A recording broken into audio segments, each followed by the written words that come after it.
Nandito na yan. Lulobin ng Diyos sa next month, February, magkakaroon po ng gawain ng mothers. Isang araw po to. Ngayon, dun sa event po na yun, nakapaloob yung dance presentation, cooking presentation, at saka Gayak Kristiyana, magpapasyon show. Bawa sa lokal natin. Kasi aware naman tayo sa dance presentation tsaka sa cooking. Sa cooking, pipili tayo ng mga nanay ng mga ano talaga. Yung mga marunong magluto. Kasi ano po yan eh. Ano po yan?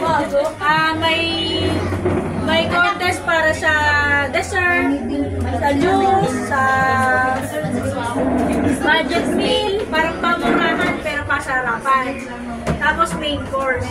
Apat yun, yung kumbaga yun yung ipe-prepare ng mga mothers. Pero lokal po yun.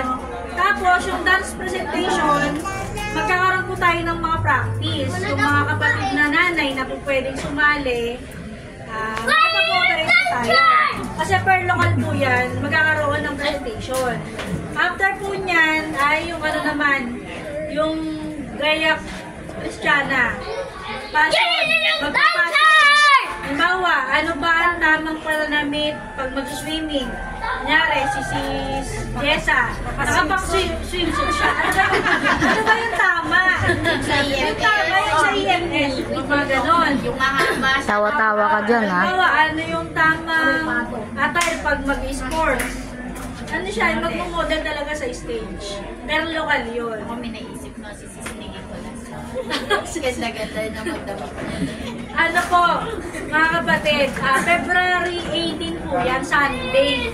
Kaya mga nanay, nakakasama tayo dyan. Yung dalobe. Sino ba dito yung ano, yung magaling magluto? Yun ang isasalang na natin.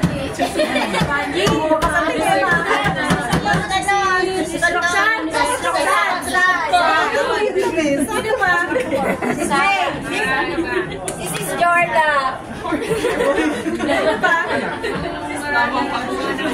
Yung nahilig gumawa ng mga juice, gumawa ng mga dessert. Si Celis! Sana si Celis!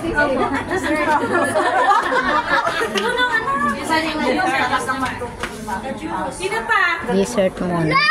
Sa dance presentation, sino po yung mga pwedeng makipag-practice? Sabi na yun. Siguro kung mga kapatid. Mas maganda lahat tayo. Kasi nga po. Lahat tayo.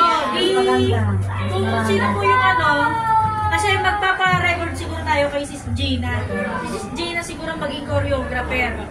Tapos, kung ano yung ano niya, step niya, yung aralin na sa bahay. Tapos, pagka Sabado o kaya Sunday, mag-practice po tayo sa lokal.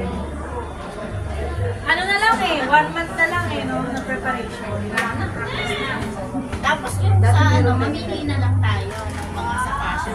O, yung sa mga fashion show, si Sistina na